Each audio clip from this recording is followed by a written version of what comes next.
Hello, thank you guys for joining Gordon's Nursery. I am here tonight or today for another story. This story is about Ella Baker, right? But before I get into that, go ahead and give us a thumbs up for these stories. We have Bailey here. Of course, Bailey is always sleeping through everything, but she's a good girl, so she's just wanting to hang out because she was pretty tired. Okay, so we're going to talk about Ella Baker. She was a civil rights activist, and she was born in 1903. And of course, she left us in 1986. But just before I do that, let's recap real quick because I know, right? We kind of forget who we all went over. So I'm going to just read out their names. And the first guy we read on was Robert Abbott, and Abbott was the voice to the voiceless.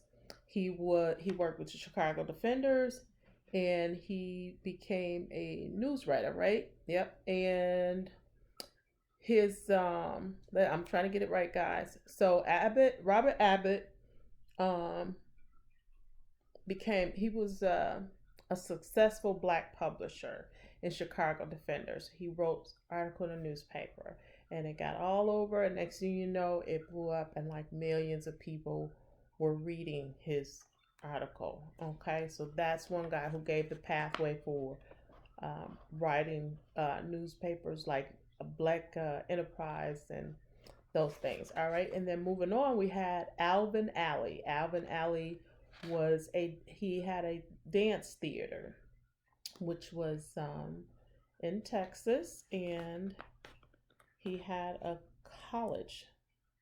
Let me make sure, guys. I'm pretty sure that's what it was. It was a college, and so it was a dance theater, not a college, a dance theater. Okay, so we had that from and from tap dancing to jazz and the dancing that came from Alvin Alley. The next one we had was Muhammad Ali. Muhammad Ali was said to be the greatest fighter. So we had him, and he started fighting at the age of 12, right? Yep, and he won a Olympic gold medal at the age of 18. Then we had Richard Allen. Richard Allen was the first black independent Methodist Bethel AME church. And so he started that. And so that was Richard Allen. All right. Then we had Maya Angelou. Maya Angelou was a writer. Yes. And she, despite all the hardship she went through, she had a great poetic way of speaking. And so she had books. And one of her known ones was I Know Why the Caged Bird Sings. Okay, so I just give you one, and then the other one was And Still I Rise. That one's very popular. Okay, that was Maya Angelou. Today we're going to go over Ella Baker. Again, all these people names that I'm giving you guys need to go ahead and use those and use the information that I give you guys as we read. Because you never know, you may have to do a research on one of them, and you will have this to go over. You would have some information. All right. So Ella Baker. Ella Baker, Baker's grandmother, a former slave, used to tell her a story about being threatened with whipping for refusing to marry a man whom her owner's wife had selected for her. That story helped fuel Baker's lifelong quest for justice for her people. Excuse me, guys. She became one of the most important behind the scene organizers in the civil rights movement. In the 1940s, Baker worked at the National Association for the Advancement of Colored People. That is known as the NAACP. All right, so I'll say that again. National Association for Advancement of Colored People, right? Which is the NAACP. Helping to convince Black people that the United States could and should exist without discrimination based on race. In 1957, she moved to Atlanta to help Martin Luther King Jr. from the SCLC organize protests and running a voters registration camp called the Crusaders for for citizenship. But Baker grew frustrated with the leadership style of the men at the top of the organization who didn't know how to deal with a strong woman. Inspired by four college students who refused to leave a lunch counter at Woodworth's in Greensboro, North Carolina, after they were denied service, Baker helped create the Student Nonviolent Coordinating Committee, or is known as SNCC, all right, pronounced SNCC. The group emphasized voting rights for African Americans and helped organize the Freedom Riders, in which black and white students tried to desegregate bus terminals in the South. But Baker's nickname was Fundi, which is Swahili for a person who teaches a craft to the next generation. Baker viewed young people as one of the strongest and most important aspects of the civil rights movement. As long as they had the audacity to dream of a better, equal, and brighter tomorrow, and were willing to work for it through peaceful protest, a fair society awaited them. Because she didn't let gender keep her from defending her rights. That is Ellen Baker. Okay, so you guys remember some of that information that I just given you. She moved and went where? Again, she went to Atlanta to help Martin Luther King, and she helped with the NAACP. But because these guys did not, they were not used to, right? She went there to organize protesting and running a voters registration campaign called the Crusaders for Citizenship. But she became frustrated, remember, because of the style of the men at the top of the organization.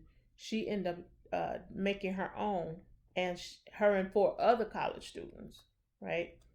And they made up a organization called SNCC, known as SNAG, which was a Student Nonviolent Coordinating Committee. Excuse me.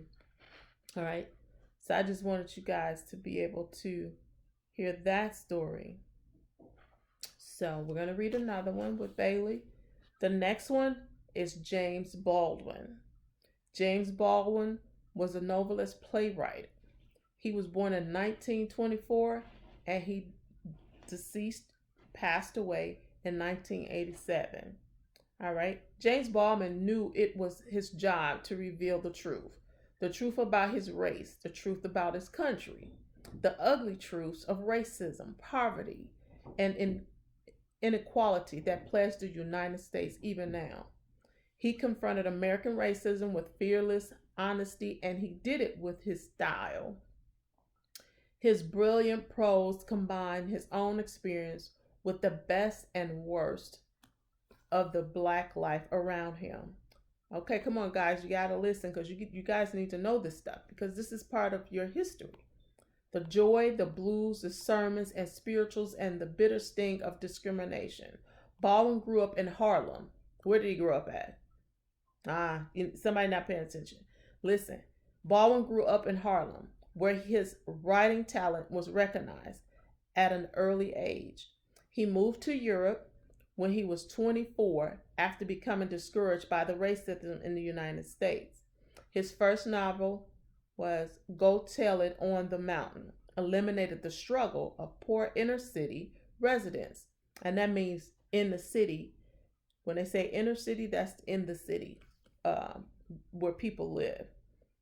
His collection of essays called The Fire Next Time explosively represented black identity, just as the country was coming to terms with how much white supremacy helped shape our history.